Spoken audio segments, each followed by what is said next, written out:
Bonjour à toutes et à tous. Dekwanon Weraton, welcome everyone. I am Professor Ghada Sfeir, and it's my pleasure to moderate this session. I welcome you all to the second edition of the Education and Vitality Forum. Today's event is an event of the Interlevel Educational Table, ILET, which is a committee of Concordia University's Quebec English-speaking communities research network known as QUESCREN. I would like to acknowledge that the forum is supported by the Secrétariat aux relations avec les Québécois d'expression anglaise. I acknowledge that Concordia University is located on unceded Indigenous lands. The Kanien'kehá:ka Nation is recognized as the custodians of the lands and waters on which we gather today. Geogeagi, Montreal is historically known as a gathering place for many First Nations. Today, it's home to a diverse population of Indigenous and other peoples. We respect the continued connections with the past, present, and future in our ongoing relationships with Indigenous and other peoples within the Montreal community. Here, I would like to invite you to reflect on the significance of the territorial statement, particularly in its relation to reconciliation. The title of this session is Adult Education, Vocational Training, and Work-Integrated Learning. Now, without further ado, I will start by introducing both speakers. It is my pleasure to introduce Ms. Maria Giammarco. Maria is a senior lead of research and development at the Business Higher Education Roundtable, a national nonprofit focused on building the capacity of Canada's skills, talent, and innovation ecosystem. Maria holds a PhD in cognitive neuroscience and uses her background in science policy, behavioral science, and applied social impact research to drive R&D for more equitable, person-centered learner pathways. The title of her presentation is Strengthening Learner Pathways Through Equitable, Inclusive, Work-Integrated Learning. And then our next speaker will be Lucie Roy. Lucie is the Assistant General Director of Riverside School Board. Lucie holds an MA degree in Educational Administration and a graduate certificate in Educational Administration. She has been an Assistant Director General of Riverside School Board since 2016. In the past 10 years, she has also been Director of Educational and Complementary Services in Adult Education and Vocational Training and Technologies. She has been responsible for community learning centers and international students in the adult and youth sectors, the provincial and regional RECI, AGAE, adult general education, and vocational training. Previously, she has worked as school principal and teacher. The title of her presentation is Concrete Strategies to Support the Adult Learners. Now I am pleased to hand in the floor to Maria. Maria, the floor is yours. Thank you so much for the introduction, Ghada. And before I dive into the presentation, I'd just like to start up with a few acknowledgements. Thank you so much to the group for inviting me today, and a special shout out to Kathleen Milwaka at Youth for Youth Quebec for being my first connection into the conference. And you know, I'm, as you can hear from my introduction, I'm Senior Lead of Research and Development at the Business and Higher Education Roundtable, or BEHAR. My portfolio of work focuses primarily on equitable student and learner pathways, but the work that we do at BEHER is highly collaborative, and everything you see here today is from the tireless efforts of not only my team, but the larger R&D team and our work-integrated learning team at BEHER.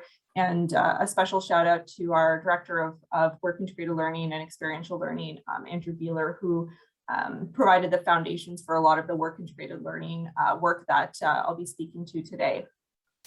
And so I'm going to start off today by talking a little bit about the bigger picture of what we do at BEHER, and then I'm going to dive sort of into the specifics of the work that we've been doing specifically when it comes to equity, diversity, and inclusion in work-integrated learning, or WIL, as I'll call it for the rest of the talk. All right, so we got a little bit of background on BEHER at the beginning there, but basically we are a national nonprofit organization that was created originally in 2015 as a pilot program within the Business Council of Canada. And our mandate was to bring industry and post-secondary leaders together, literally in a roundtable, literally and figuratively, and bring them together to discuss and bring some thought leadership to big issues on innovation, skills, and talent development. So we're really about that sort of post-secondary employer nexus and the important players around that nexus. And we're really focused sort of on the needs of these stakeholders, which are represented in our membership. BEHAR is also a member-based organization, and being proactive and responsive to these needs on a national scale, but also what that means sort of regionally and with individual partners and whatnot. And to do so in ways that ultimately help strengthen relationships within the skills and talent ecosystem and build out talent opportunities, both in terms of access to talent and access for talent. And so the Business and Higher Education Roundtable became independent in 2019. So we're now a fully independent nonprofit organization, although we were built out of the Business Council.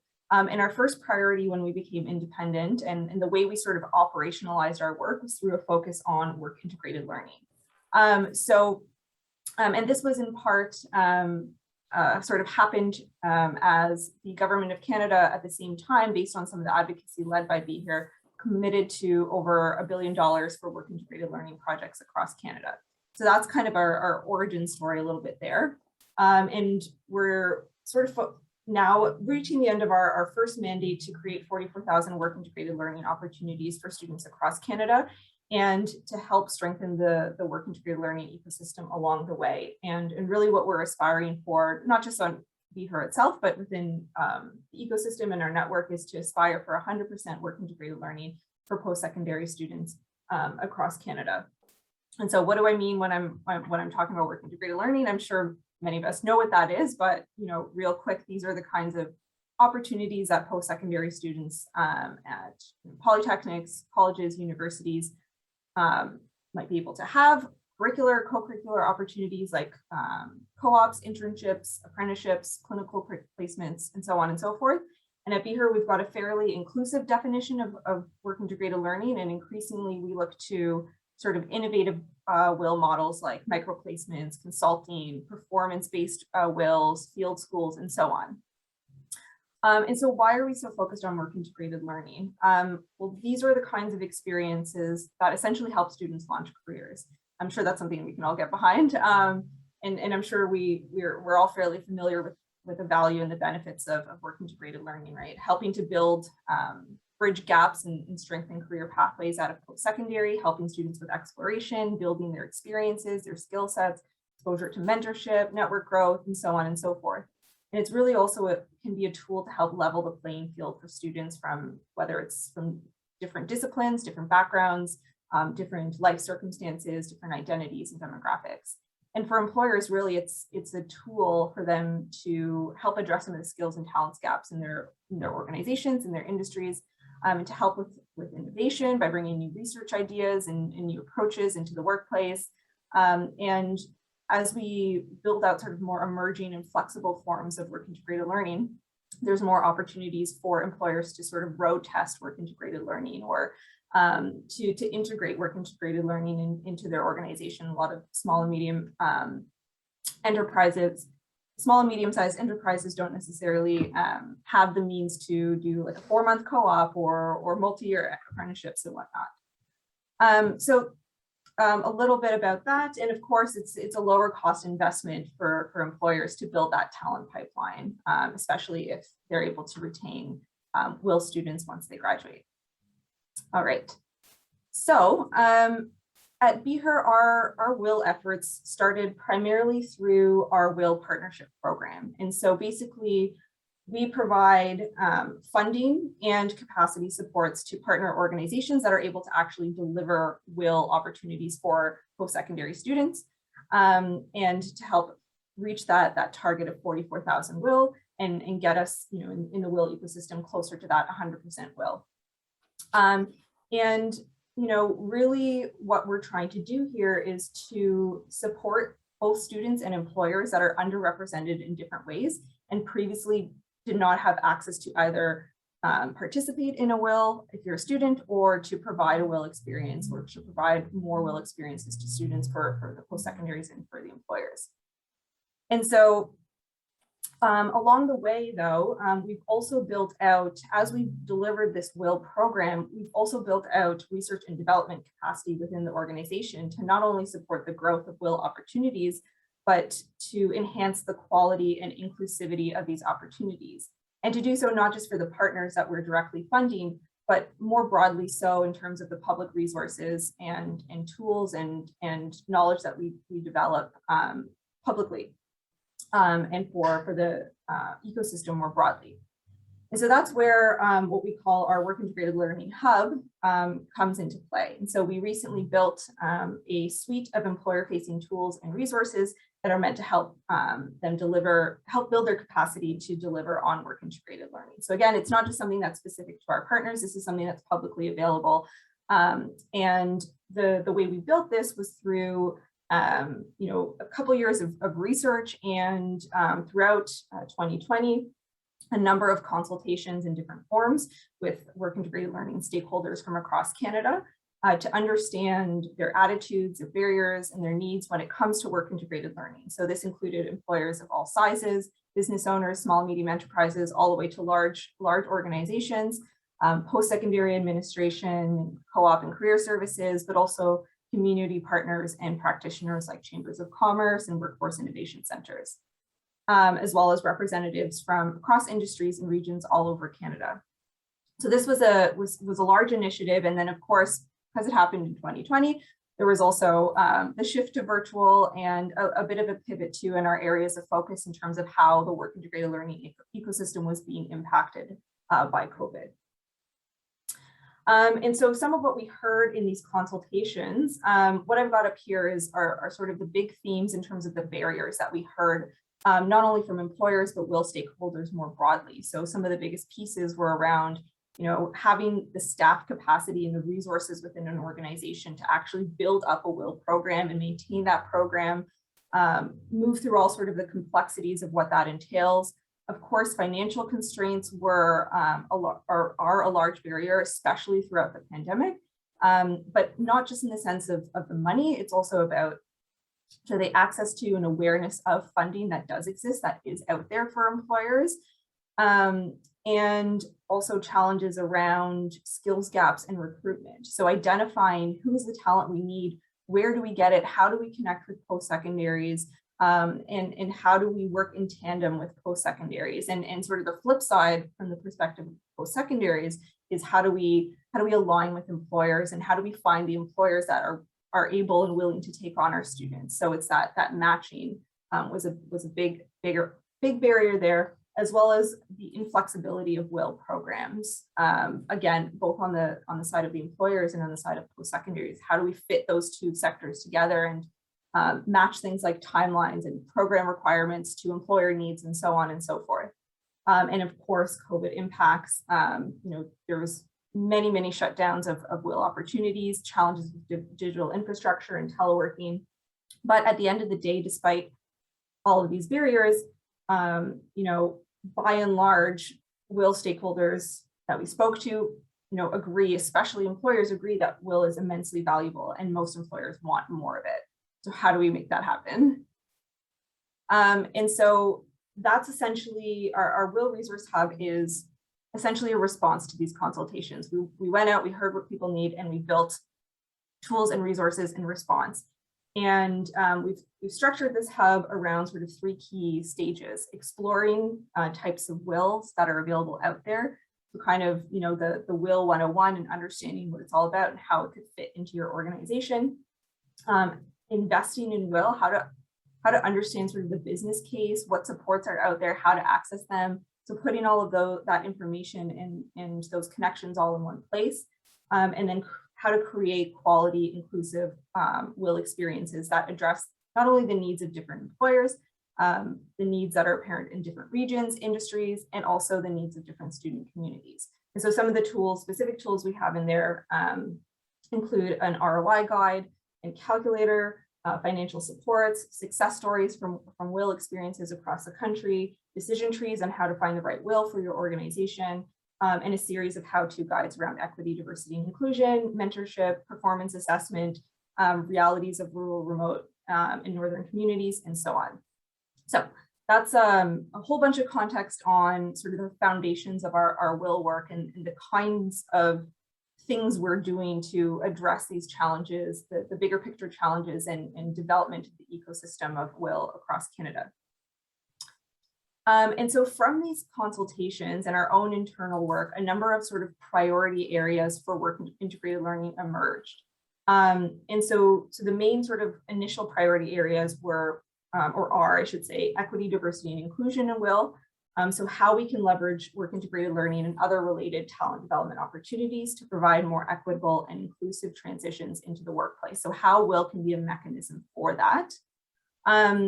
Also, WIL in rural, remote, and northern areas. How do we address the sort of unique challenges in rural, remote, and northern communities and improve the accessibility and quality of WIL, as well as the unique needs of entrepreneurship and small and medium enterprises in the WIL space. And so ultimately, these priority areas are really all about inherent challenges of access, representation, and connectivity, and really sort of point out this reality that we can't get to this goal of 100% WIL if we don't focus on the communities and the employers that are underrepresented or underserved in different ways. And it's also about going beyond the numbers though too, right? Like 100% WIL is a great goal, but it's also about the quality of the experiences, both for the employers and especially for the students. And so EDI, which is my focus area, of course, is a priority area for our work-integrated learning work, both in terms of our partners and the partners that we fund and the work that we do with those partners, but also the research and development that we do sort of behind the scenes to support that capacity building and to sort of support the work that we do with our partners as well. So they kind of work in tandem. And this R&D, this EDI approach is also kind of transversal across our priority areas. It's also a lens that we place on the work that we do across all of these portfolios. And I'll also note that we have a couple emerging and growing priority areas as well that we're just starting to build out now. One being focused on work-integrated learning in Quebec and French-speaking Canada. And so increasing representation of WIL placements and WIL employers in Quebec and building relationships and connectivity there. I would, if anyone is interested more in that, I would recommend reaching out to my colleague, Dr. Carolyn Hatch, who is in charge of that portfolio. We're also focused on looking at innovative WIL opportunities as well. So what are different emerging and flexible models of WIL that are, again, as I mentioned sort of earlier on, that have a lot of potential to bring more employers and more students into the fold, to provide WIL opportunities in new and different ways for different disciplines, different programs, the needs of different communities. But right now there's, you know, a limited evidence base on the efficacy and structures around these types of WIL. So for the remainder of the presentation, I'm going to really focus in on the EDI side of things and really dig into our WIL work in this area. So what we've been working on, what we've learned in our research so far, in our consultations, and the tools and resources that are emerging from these learnings and our ongoing plans and priorities. So as I mentioned, of course, this work emerged as an internal priority and a priority within our consultations. And this work that we're doing, of course, builds off of our conversations with employers that we had throughout 2020, so those WIL consultations. And so we zeroed in on the value of integrating WIL, or of integrating EDI-driven approaches into the recruitment, training, and talent development of WIL students. And we also uncovered many of the barriers that employers, particularly SMEs, face in starting their EDI journey. So this all came out in our 2020 consultations. Probably not surprising to anyone. You know, historically, though, this hasn't been a strong area of focus within the WIL space. We're really only beginning to understand representation in terms of the data. We don't have great data out there in terms of equity deserving communities and WIL representation. We don't have good intersectional data either. And this focus on EDI is only now emerging as an explicit focus area within work-integrated learning, and has not to date been an explicit part of the conversation or the frameworks around quality work-integrated learning. But we know, despite all this, despite kind of these barriers in our knowledge, we know that students in Canada from equity-deserving communities face significant systemic barriers to post-secondary achievement and meaningful employment after that. And WIL students from equity-deserving groups also face additional barriers within WIL placements, such as anxieties about workplace discrimination, often the lack of affordable transportation options in the case of in-person work-integrated learning, unsupportive supervisors, and challenges with finding a general sense of belonging in organizations whose workforce may not reflect the students' lived experiences. So for example, WIL host organizations that offer professional development programs might charge fees to participate as one example, and this might cause additional financial strain on low-income students that are unable to afford that. And so, and of course, these challenges have only been exacerbated by COVID-19 and the shift to remote work. Many WIL placements were canceled, and available remote placements automatically exclude many students that have limited access to reliable internet, especially those in rural, remote, and northern communities. And this particularly affects First Nations, Inuit, and Métis students whose home communities may be in, or who are overrepresented in remote or northern regions. And so, for employers though, for EDI is at least came across in our consultations as a very important priority area. For many, it's about the social responsibility or the moral imperative behind EDI, but beyond that, it just makes sense for a lot of organizations, or at least it makes sense conceptually. When they start to try to do things, it's another story. But when diverse voices and lived experiences are represented, are uplifted, engagement is higher, creative and innovative thinking and growth and knowledge translation is stronger. And employers that focus on EDI can better tap into untapped talent and nurture, support, and retain that talent. Oops. Whoa. Okay. One more minute, okay? Oh gosh, okay. One more minute. All right. Okay, so I'm going to skip ahead a little bit and speak to what we've learned so far. So I talked a bit about that already through what we heard from the consultations. And from those consultations, we developed a beginner guide for employers. And this already exists in our WIL Hub, and it's really targeted towards employers that are getting started on their EDI journey, their WIL journey, or both.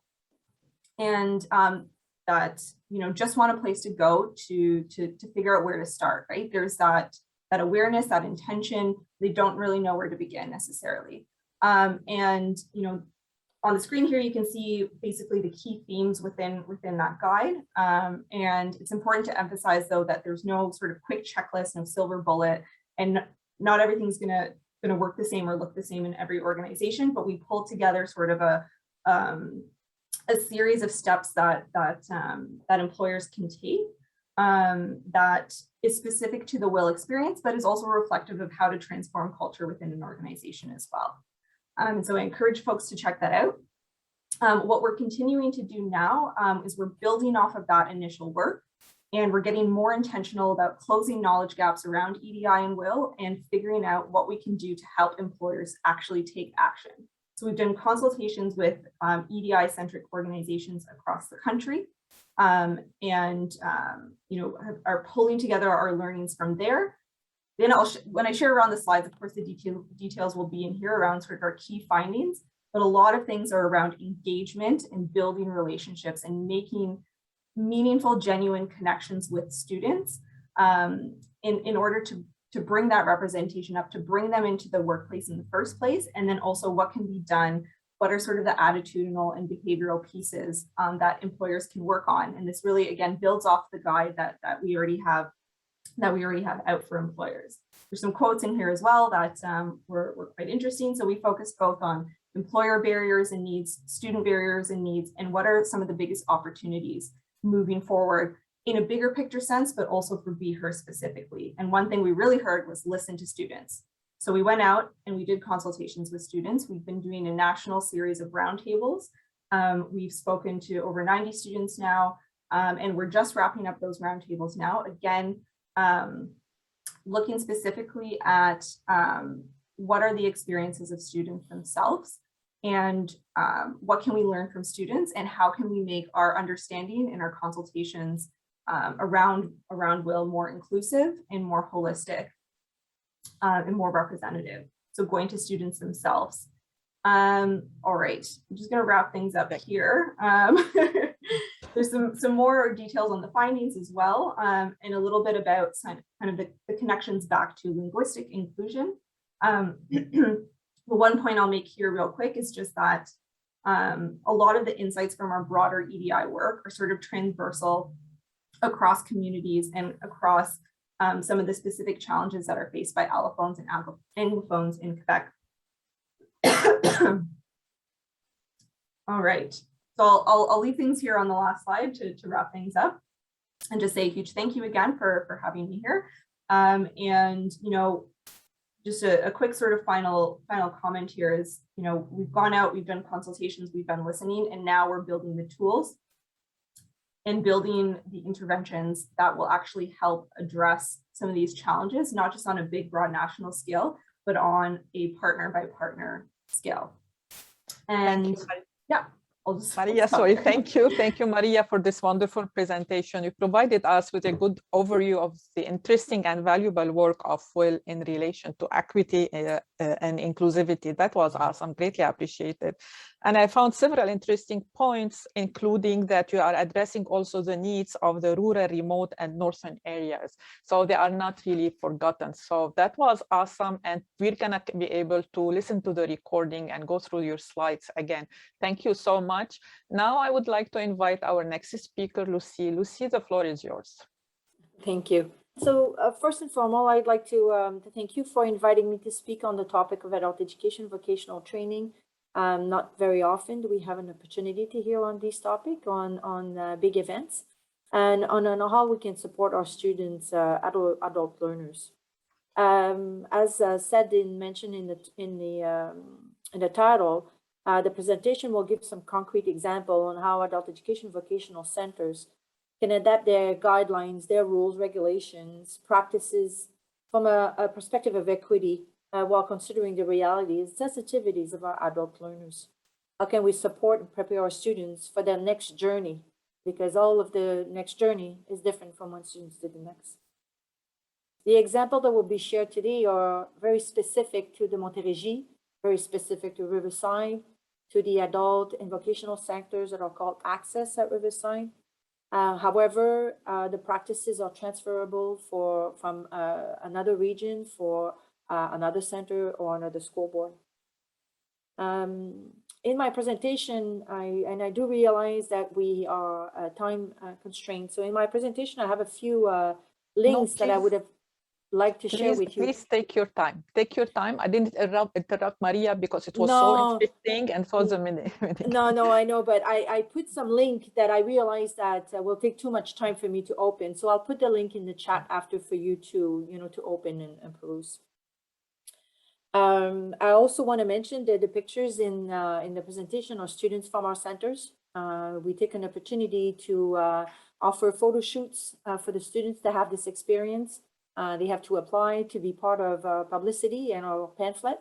So the students that are there are part of our centers, and I would like to acknowledge that. Don't want to repeat the acknowledgement, beautiful acknowledgement that was mentioned prior by Dr. Sfeir. But I do want to personally recognize and respect the Kenyan Kehaka as the traditional custodian of the lands and waters on which I speak today, as it is a personal interest and respect of mine, since my spouse is also from the Mohawk community.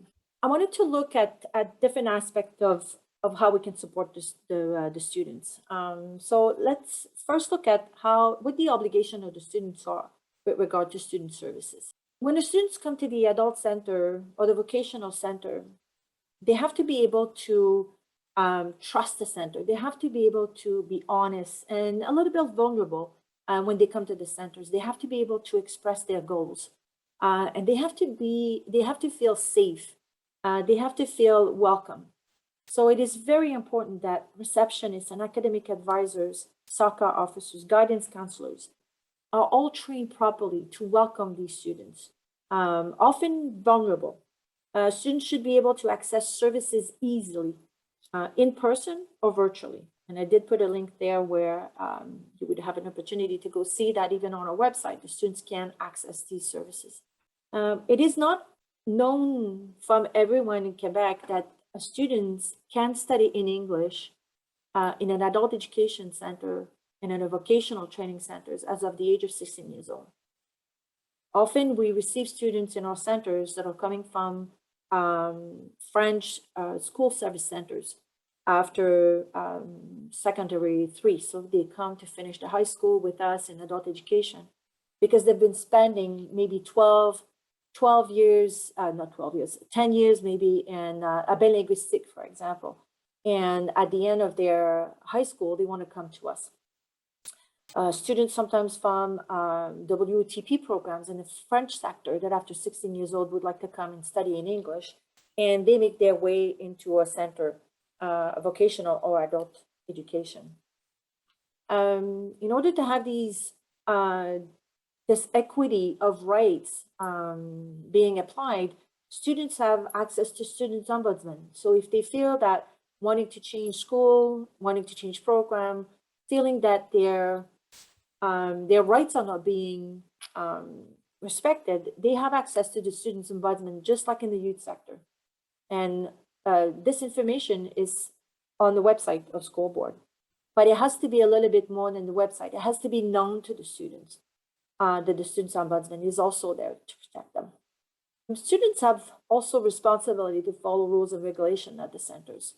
So maybe some of you don't know, but in the Education Act gives the opportunity for a school board to have and to offer adult education in VOC-Ed. It's not mandatory. It's not an obligation. Therefore, we're not obliged to give these services to the students. And in reverse, we're not obliged to keep the students either. Students, when they come, they need to commit. They need to respect who we are. They need to respect, the entity of what they are getting itself into. But in order for them to have their rights, to have their needs met and be aligned, then they need to know what those rules are. So they need to be informed. They need to have access to different ways to be informed. Either in assemblies, in classes, on website, on social medias, at registration. They need to know all of these. The opportunities that the students have, there's many learning delivery models that are offered to students. The students have to be approached with dignity and empathy. It will help the students understand better the services that are offered to them. They need to know, the students must be also transparent with their objective at registration. Often what happened in adult education and in VOC-Ed is the students who had learning difficulties in the youth sector will hide their disability or their exceptionalities to us because maybe they want to start fresh. They figure they're older, they're more mature, they've passed, these disability that they may have, and they keep this information to themselves, making it a little bit more difficult for us to ensure that success if the students are not fully transparent when they come in. Students can have adaptations to their courses, their program to meet their needs. They have to feel that when they meet the counselors, the guidance counselors, the resource teachers that are working together, they need to feel that this confidentiality to the process. The adaptations that we put in place in adult education and in VOC-Ed is different than in the youth sector, because the adaptations that we put in place is to give the adult learners tools that they will take with them as an adult in their work, in their life. So we want to ensure that when the students take these adaptations with them, There's accountability to it. There has to be sustainability. There has to be a commitment from the students, taking in their own hands their learning. During COVID, when the centers closed, in order to ensure that the students were still having access to the services offered in the centers, we developed a tool that I will share with you in the next slide, where students will share this tool through social medias, newsletters. We even had live event on Instagram where the students could ask questions, where the students could ask for services that was given virtually. The centers have a multitude of learning possibility, depending on the goals of each of the students. We have developed at the centers an approach that is called Check and Connect, and I'll give you the link after, and I'll show you what it entails. The model of Check and Connect is a model where an employee, a staff member of the centers, is connected to one of the students. Of course, we will target maybe students who need more that type of connection, but that type of connection ensure that the students feel supported and feel a little bit more accountable of the time that he stays at the centers. This type of approach is very successful with students that are a little bit younger. I will admit that in our centers on the Montérégie, we don't have a lot of students in the 16 to 18 years old gap. We have students that are older than 18 to 20. But the students that are the youngest, that are coming from a WTP program, for example, would benefit greatly to have a Check and Connect approach from a resource teacher. So this is the example that I was telling you about, where during COVID, we developed this form on Microsoft form where the students could go on a website and could request a service. So they would put their name, they would put, where they would, the centers they were from, what kind of services they would want. This form would be sent directly to professionals who would kind of do a triage, they would kind of look at what the demand is and then refer the services to the professional that would be taking care of the students. This form was sent at large, was posted in centers, was sent to the students directly in their home, because if you remember COVID, we were closed, and students could benefit from using these services. The other approach I was talking about is the Check and Connect approach. When we create an opportunity for development, such as Check and Connect, we make it an event where it's done in co-development, meaning that when we know of a philosophy, of a way of doing that has proven to be successful, we ensure that it becomes a standard way of doing things across our staff. So when such a training is organized, and a training like this is a day training, where all the staff that would be involved in the Check and Connect is immersed and engaged in being trained to become a connector. And when I say everybody, I mean myself included. I was part of that training. The center directors are part of the training, the teachers, professionals, the support staff are part of that training. So when we go into something as a philosophy for our centers, we go as a group. And the Check and Connect, when it first started to happen in the centers, it was an integral projection of what you see now, right? The trainer that came and did the training in the centers, and afterwards it was an identical copy of what's there. I will not lie that right now, maybe after 3 years of doing Check and Connect in our centers, the model has evolved and adjusts to our clientele. And I think it's the right way to do it. We do have some challenges in providing support to our students because often in the adult sector, we are it. We are the hub that has everybody, that has all the professionals, that has all the services. If a student wants to go into rehab, if a student wants to go to a food bank, if a student wants to go for financial aid, often the services that are offered to them are given in French. So how do we as a center, as a sector, how do we make sure that our students have access to everything that's available to the French community, as well as for them, for the English community? So the biggest challenge that we have is that students are often resistant to come back to school. They may have some negative impact due to, bad experiences that they had in the youth sector. There could be a lack of knowledge of what the centers have to offer.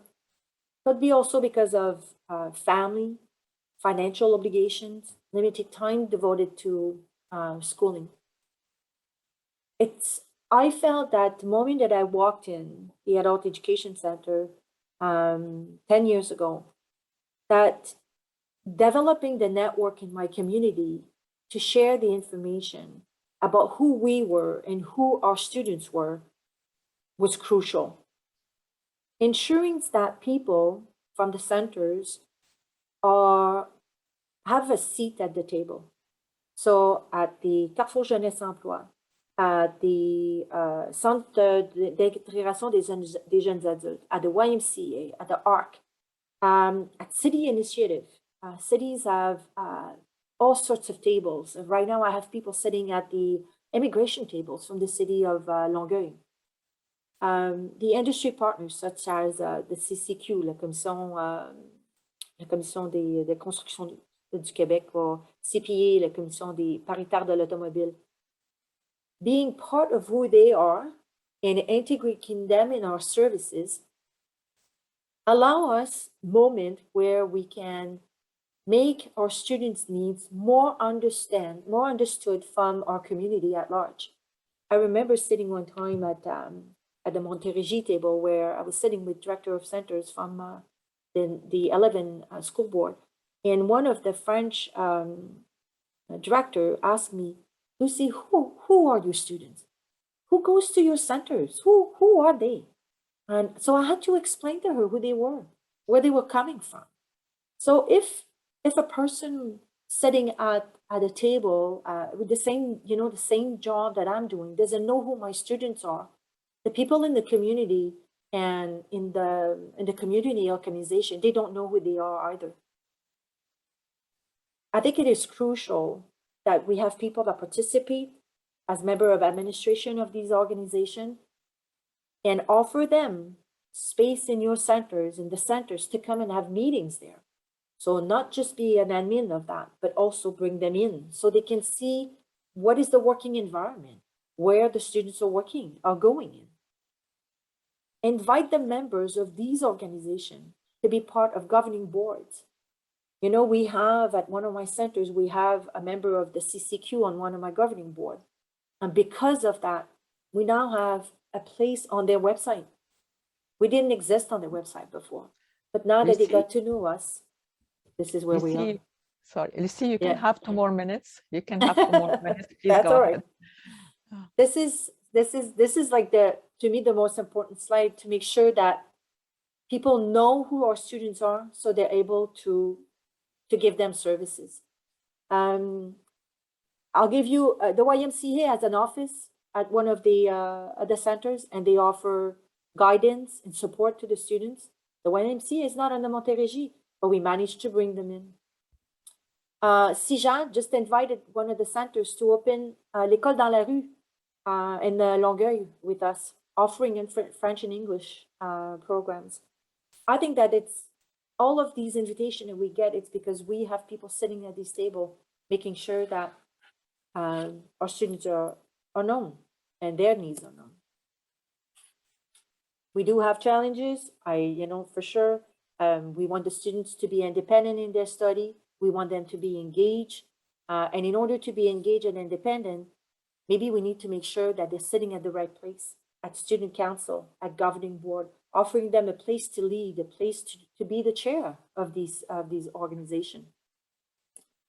How can we help the students? Maybe it's to create a statement. And I know I don't have a lot of time, but if there is at the Ministère de la Famille, there is a place where people can apply to get finance to create guidelines and a statement for their centers on life study balance. And having students working on such a guideline and on such a statement would be so important for students to have a voice on expressing their needs of who they are and what do they need for support in order to be to better themselves for the future. And you can recognize the students by giving them credit, by giving them participation awards in all kinds of ways. Would you wrap up, please? And there you go. So this is the family, le Ministère de la Famille. This is where, you know, the guidelines can be fine. And as I put at the end, at the very end, this is my model of leadership to ensure that there is sustainability in how we do our practices in our centers. Modeling, mentoring, framing, coaching, and storing compassion and trust and empathy in our staff to make sure that our students feel safe and be able to express themselves on the needs. Well, thank you, Lucy, for this informative presentation. And among the strategies that you presented to ensure equity and inclusivity, I found it fascinating that you are focusing on developing a network in the community to allow better understanding of students and provide them with services rather than working in a silo. That's significant strengths of your initiatives, and it's highly interesting. I apologize from the audience, but I hope you agree with me that the presentation were rich, and I really wanted to listen to all of them. And I hope that that's why we're coming to listen to you, and you have put lots of effort in these presentations. So it was really highly interesting. I would like to thank our speakers and the audience for your presentation today, despite your busy schedule. It was a great session in terms of informative.